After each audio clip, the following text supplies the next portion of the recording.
Welcome. Today's video is going to be on how to change guitar strings on an electric guitar. It's also going to be 1 year maintenance.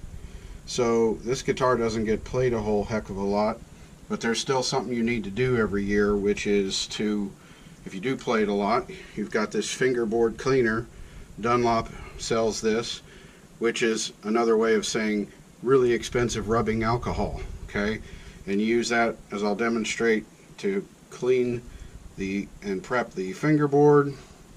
Then there's this other stuff called deep conditioner, which is another way of saying linseed oil, and that's to introduce moisture back into the fingerboard a little bit so it doesn't get dry and cracked and stuff like that.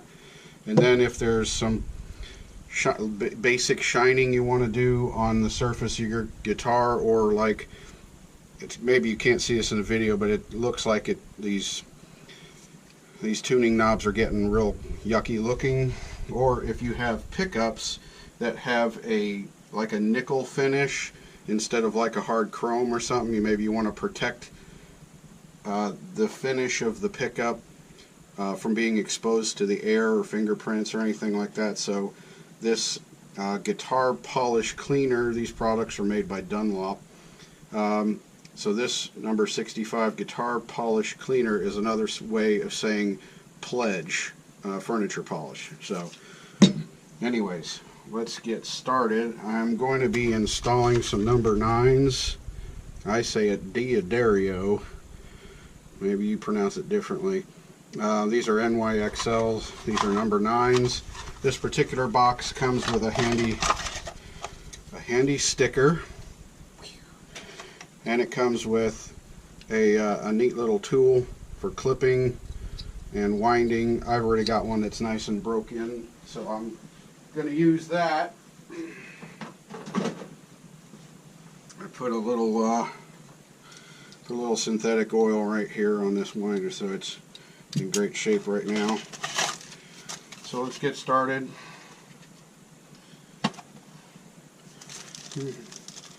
So I'm not going to do a whole lot of editing, so I know if you are a member of the short attention span theater, you are probably going to fall asleep before I'm done. I'll show you a little trick for this right here. It tells you each of these strings has a color coding on it as to the size.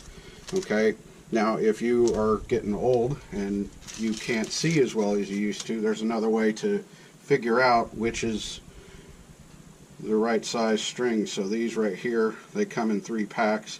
Some guitar strings don't have color coding, so you just got to identify which is the biggest, which is the smallest after I untangle them. So when they're bundled like this, pretty clear, well, this seems thicker than this, and that one seems thicker than this. So these are the first 2. Unbundle these.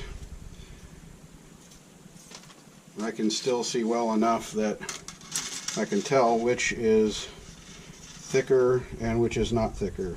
So this one's thicker than this one. But I got to get these off of here first. So one of the things I'm going to do,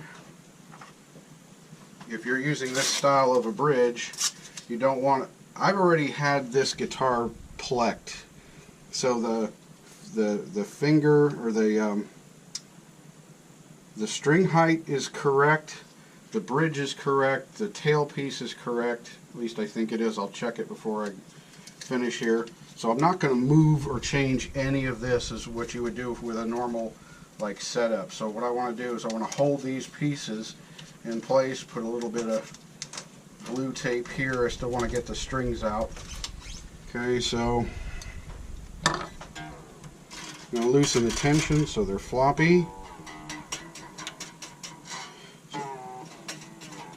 Now you don't have to use the tape thing. If you want, you can just, I usually will sometimes leave just one string of the old one in place to hold the bridge piece in place. And then I'll change the others, and then I'll do that one last. But in this case, I'm just using the tape method because I decided to.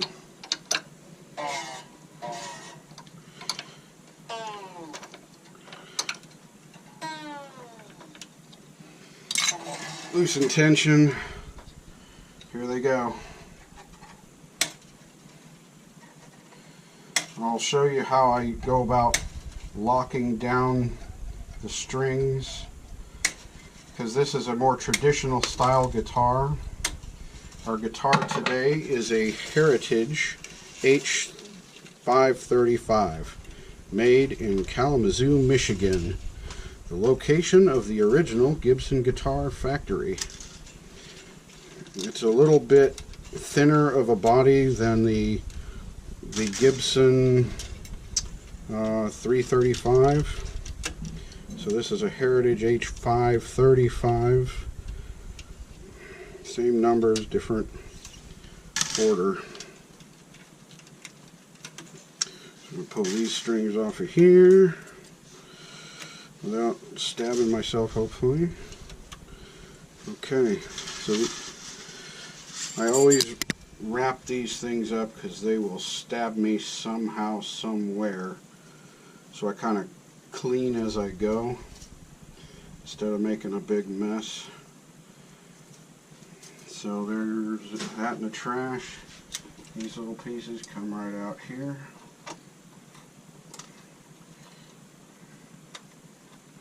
Come on. Come on, let's go.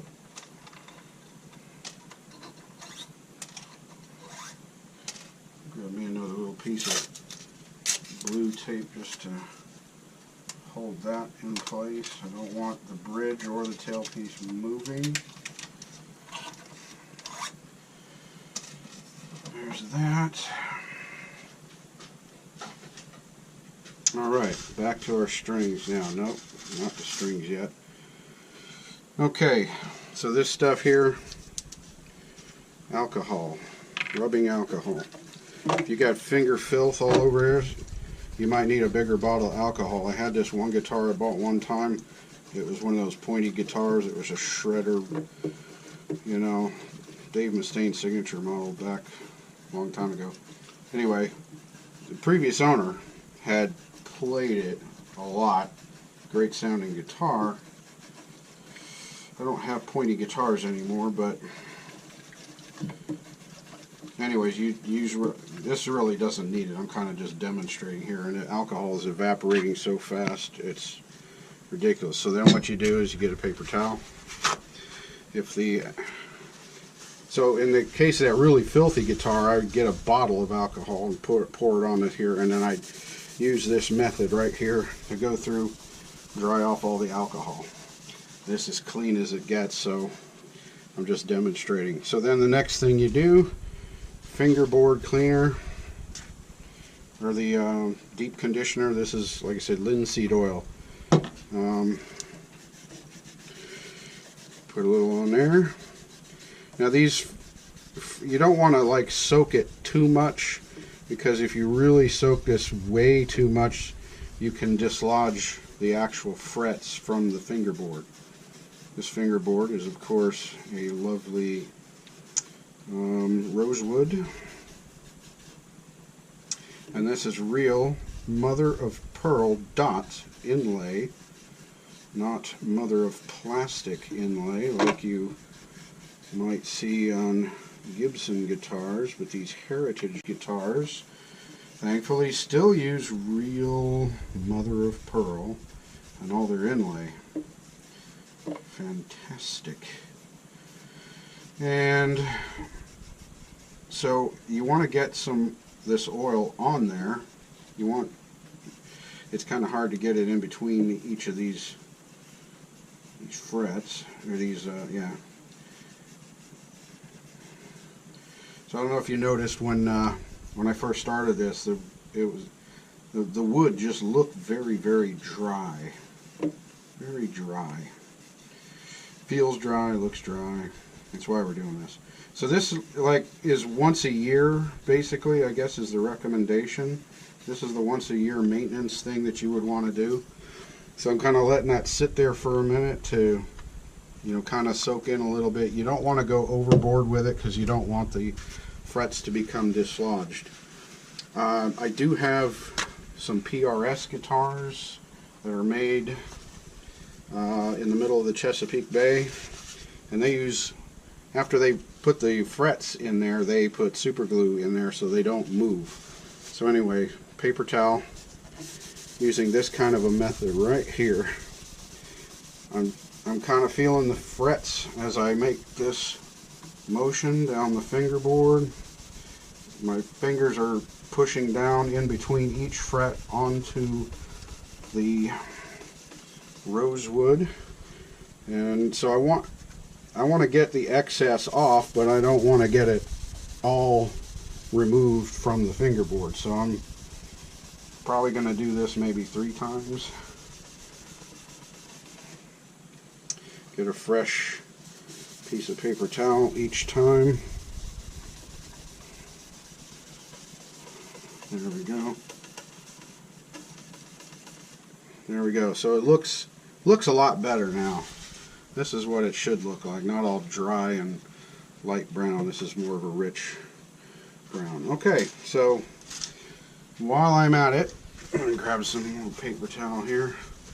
We talked about the guitar polish, or pledge if you don't have this expensive stuff here. You want to use that on these little knobs, get them nice and chrome looking again.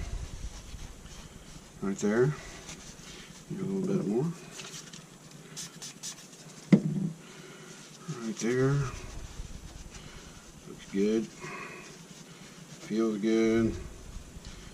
One of the things I always forget to do is the back of the tuning head.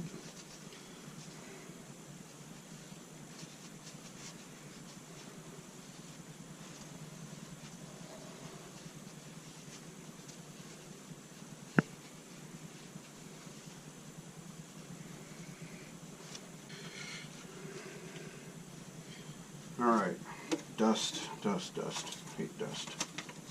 Okay, one more thing. Forgot.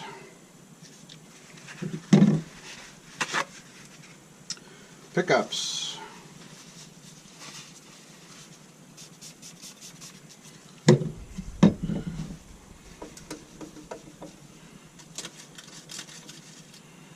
we go. That'll help protect the pickups. Just the finish. Alright, finally. So this, if for some reason I can't see the difference between the thicknesses of these, I grab the strings like this and I shake them back and forth. I can feel this one's stiffer than this one, so that one's bigger. I'm not going to polish the body of the guitar. I'm kind of do that later, I guess. I want to pull that through. So the other thing that I forgot to tell you about when you're stringing is you get all these little holes right here so that they're all pointed towards the nut. There's a nut right under there. So for organization, you move these so that all the holes in these tuning heads are all pointed right at that center nut right there. Right there. Right there. And the reason for that is to help you stay organized, is part of it, as well as some convenience. So here we go. I make sure this is seated all the way. I'm kind of tugging on it right there. It's seated all the way. You run this first one right through here. I can't find the hole. Said no guy ever. Okay. So now I pull the tension all the way, and then because this is the old style, there's no locking tuning heads here. So pull the tension all the way. I'll grab the fret, grab the string at one of the frets, and then for these really big thick strings, I'll go maybe like half. I'll pull it, drag it halfway the distance. Halfway between these frets here. That's about how much slack I give. Then, remembering the center nut here, then I move it to the center like this, pull it around till that string is touching that string there, and I kind of bend it so it kind of stays in place.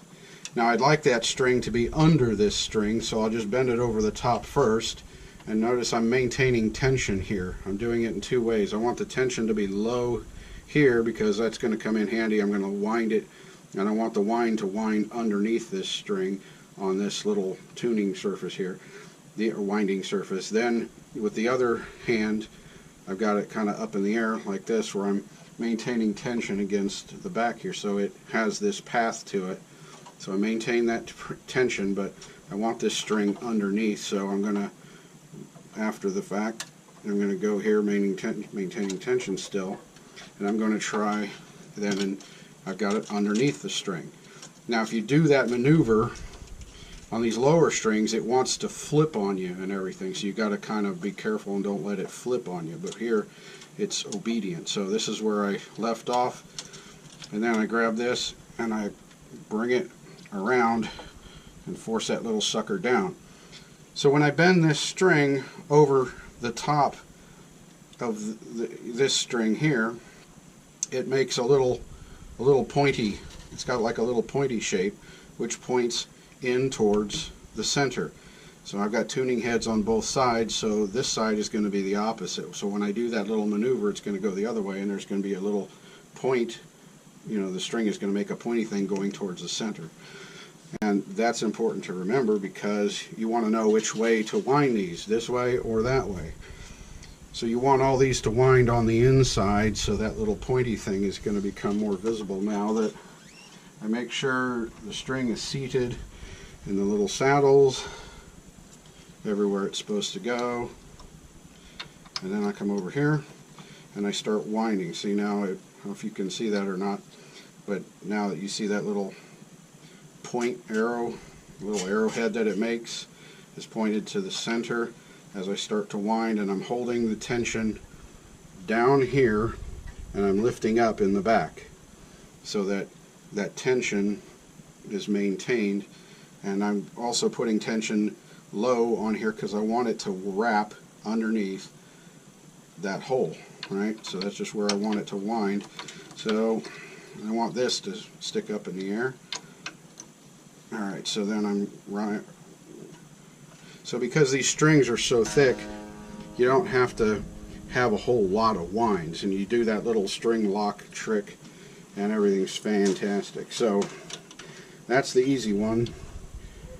I'm going to make a cut right there, cut the part I don't want, which is that. Don't cut by accident the part you want to keep. Now this forms a really sharp little wire sticking up, and I don't like that, so I take needle nose and I point them down manually so that it doesn't jab my finger, because it hurts when you get stabbed and jabbed by strings. So that was the first one. It was kind of slow. The next ones will go a little bit quicker. We're just going to go ahead and repeat exactly what we did before. Once I got one of those in there, I don't really need that.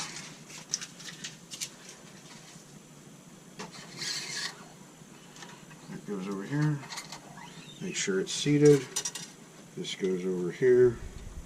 Just like that. Make sure it's seated, tension about half a pull over the top, like that. Maintain some tension. I want it wrapped. Yep, see, it flipped.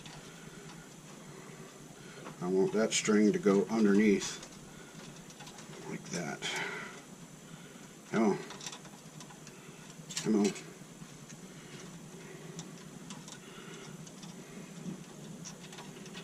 It's not enough. Come on. See, now I got doing this on the video here, and now it's fighting with me. Doesn't usually do that. Just have to take the fight out of it. See, it wants to keep flipping. Well, it's a good demonstration of how these strings will want to flip on you at times, but I want them tight up against the nut there. That's a little more slack than I like, but whatever. It'll work. So again, makes a little arrowhead, kind of points in towards the center. wrapping it up underneath here. This part goes up over the top and the string wrap goes underneath. I'm maintaining tension. Just like that. Semi-hollow body, they call this. Very acoustically advantageous. Okay, the next pair of strings right here. I could look at that little thing to tell me if the green's thicker or black is thicker, but I can tell one of these is a wound string and the other is a solid string, so I know that the wound strings go first.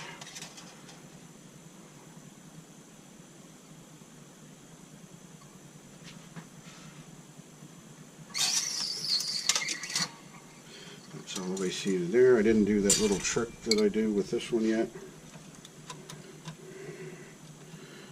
Cut that off. Bend this thing so it's pointed downwards.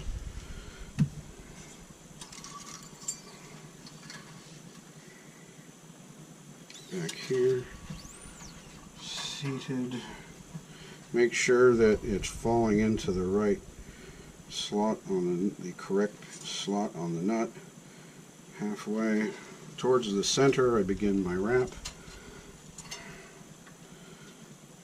There. Now I used to go and try and tuck it underneath, and I realized it's usually then easier to just wrap this underneath, and then like that you're in the same way, and then it's easier to go like that over the top. Okay, formed my little arrowhead, looking for my string winder, winding it right there so the arrowhead points towards the center. Finger tension here causes the string to wrap on the bottom of the spool. Cut this off here.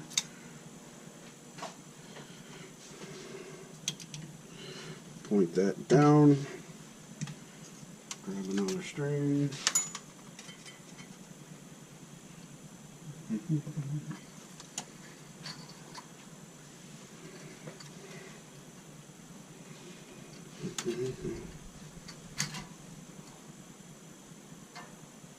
Right there.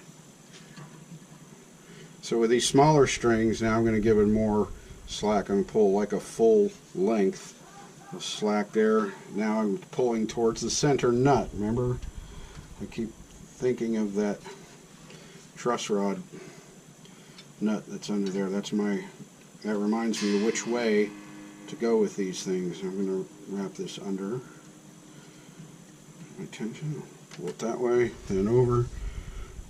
There we go.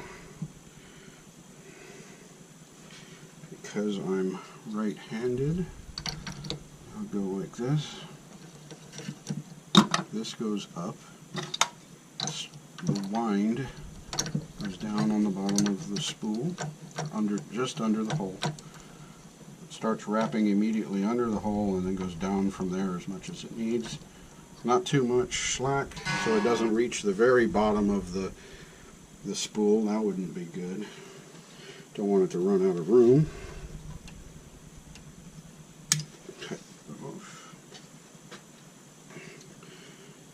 Don't want to get stabbed and jabbed. Come on. Let's go. Get down. Okay. Whoop. Fell out of the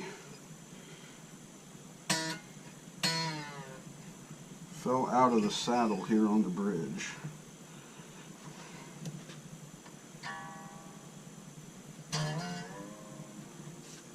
There we go. The last two. Now these are the ones that are the most difficult to see, obviously, especially seeing as how these are 9s. Very thin, but you know, they're much easier to play. I can't tell the difference in sound. They feel good under your fingers. One of these is thicker than the other. My eyes cannot tell the difference. So I go and I shake them like this. This one here feels a lot stiffer than this one here. So this one's the thicker one.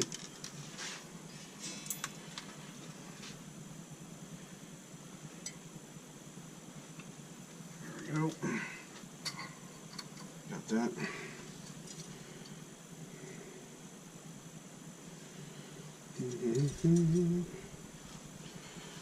I've been to the Heritage factory and watched them build these guitars. It's pretty fascinating.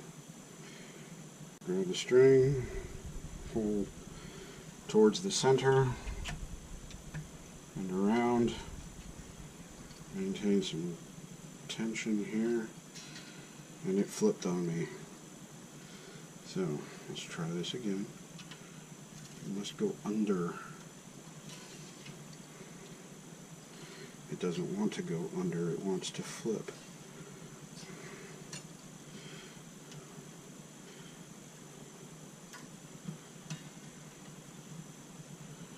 So there's where I left off, only now the string is under that string, and I can go wrap it back over and push down and around, train it to go in the direction it's about to go, that I want it to go. Hold my tension. Bend it up.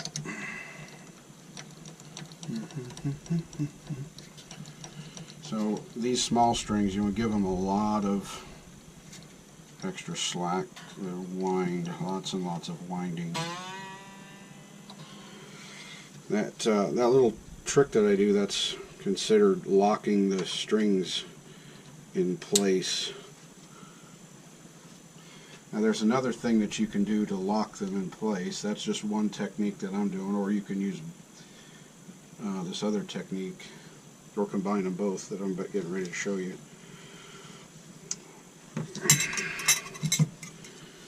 Bend this down.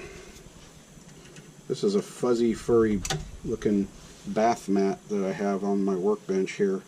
Guitars like it. It's nice and soft and cushiony. I've got this cradle right here, you know, put right under the neck, so it stays on the bath mat. As long as it stays on the bath mat, it's fine.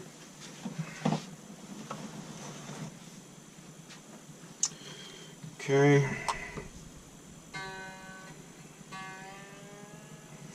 And one more string right there. So this is going to be the most unruly of the bunch because it's a 9, it's real thin, hard to see. So you remember that thing that I was telling you about with the whole little arrowhead shape, you know, I put it through here like this. Make sure it's in the saddle.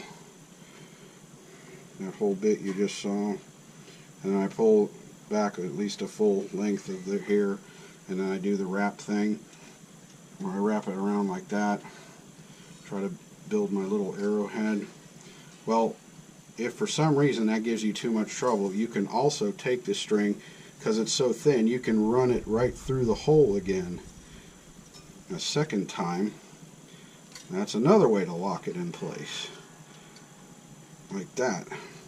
So as it goes through, wraps around, you pull your tension, or you know, pull some slack in it, run it through again. Okay, that really locks it in place. The only thing I would caution you about is if you decide to do that, it can at times be a real bastard to get out of there. So anyway, but it will be locked in place, and the reason you want it locked in place is so your guitar doesn't go out of tune right in the middle of a song, because that would suck. And that's how you lock these strings in on a traditional style tuning heads.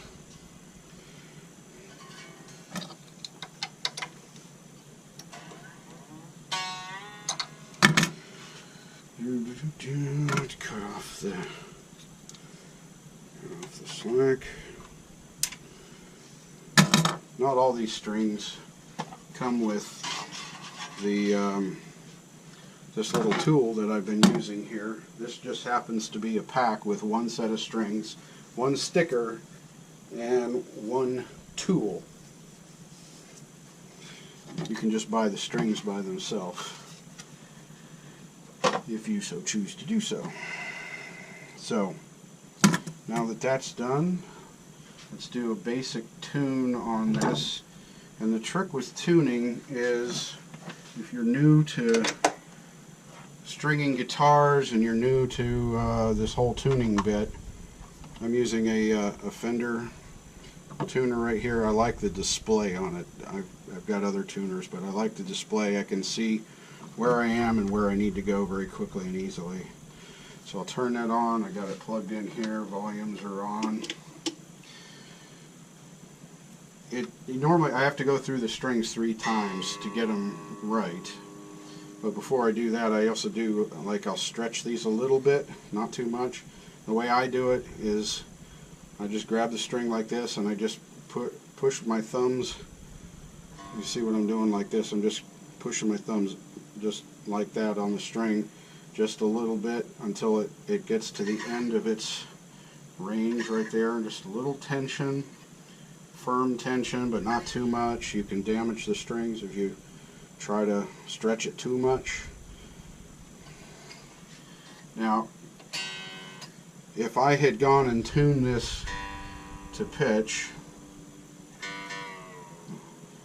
and then I did the stretch, it would drop like either a whole tone or a semitone or something like that. It actually does make a difference. In case there's people on the internet want to argue about it, the string stretching does make a difference. So here I'm just going to get it close. That's E right there. A. I'm not going to get it perfect because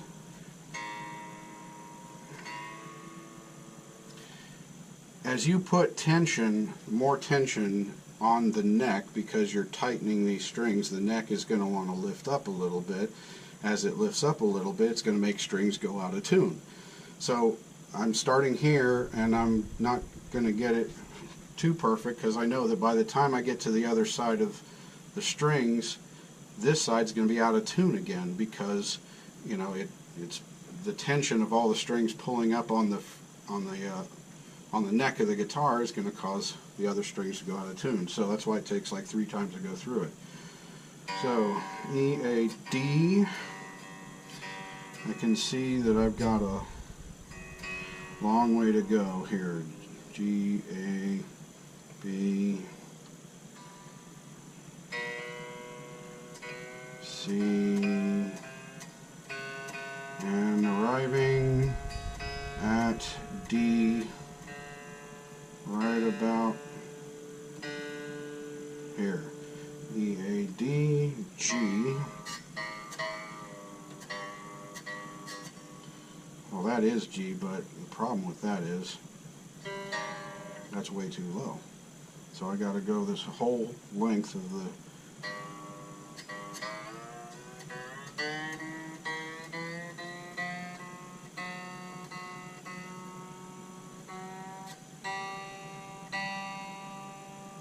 G. E, A, D, G, B.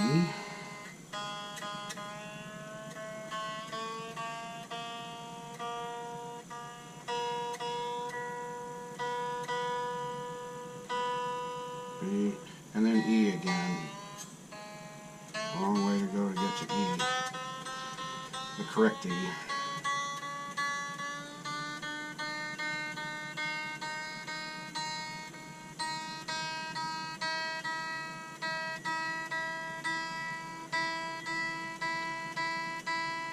Okay, so there's my E. So now back to this E again. And I'm way low now because of that tension. A, so I'll bring this a little bit more. Right there. D. A little bit more tension. E, A, D, G.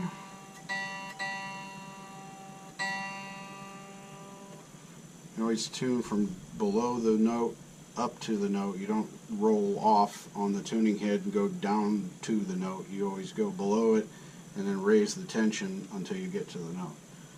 E, A, D, G, B,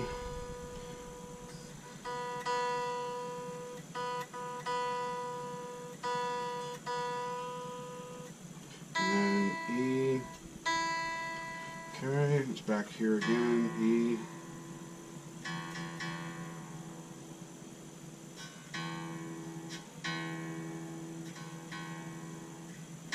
A.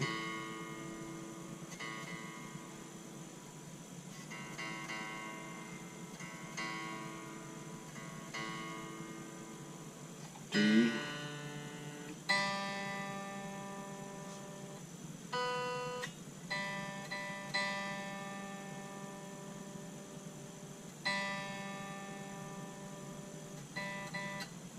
You know, I do this all the time. I grab the wrong damn tuning head.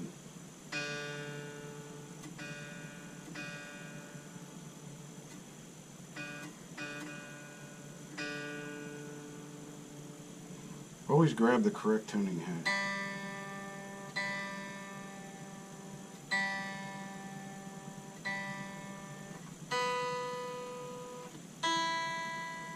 There you go.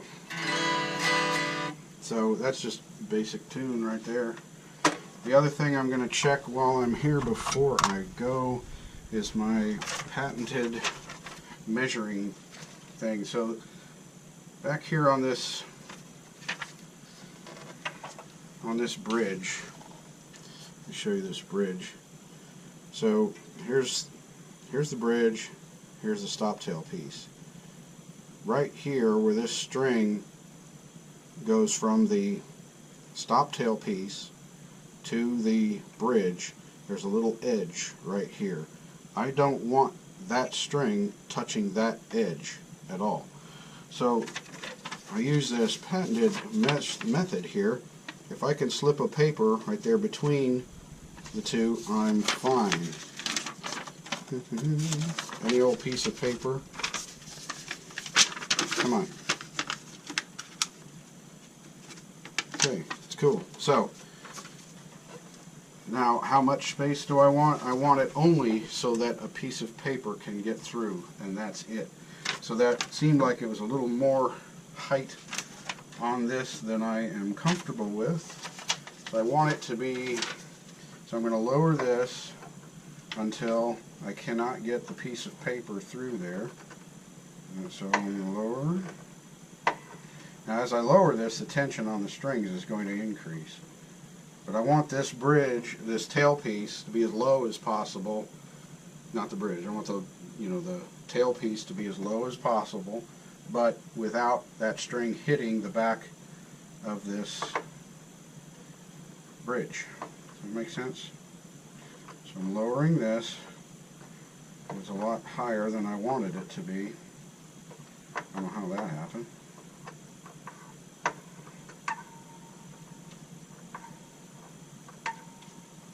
Okay, so now it's just barely dragging through there, and then I'll do the same on the other side. I'll just lower this until it doesn't go through, and then raise it up until it will go through. And that's my measuring tool that I use to check that height. Right there.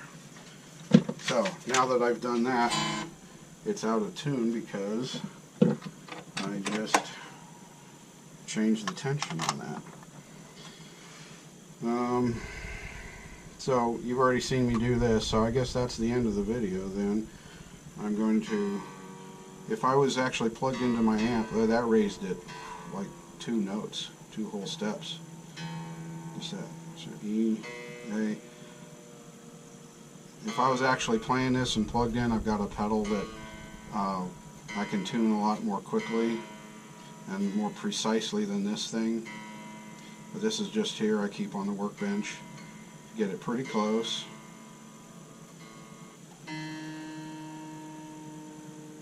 Wow, I raised that on a whole step. I don't like it. So, if you heard that little chirp where I was lowering the string, you heard that chirp a little bit there.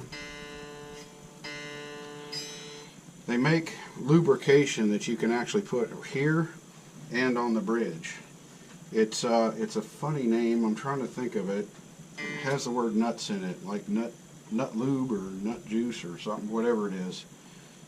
So it does have a funny name like that. You put that here and here. If you get a better knot, you won't have that problem, but that's what this guitar came with. So it's also, you know, E, A, D, G.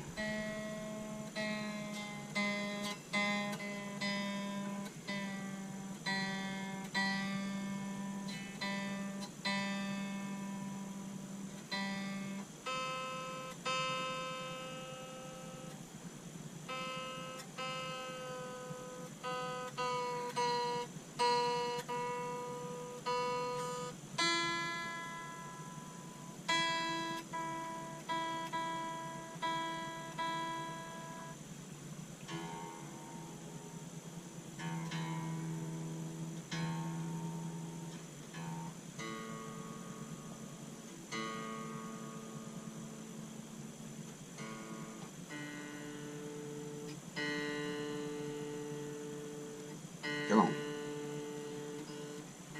There we go. It's good enough for now. So once I actually plug into the amp, then I can do the super accurate tuning then. There you go. That's it. That's how you string your guitar. Alright. Thanks for watching.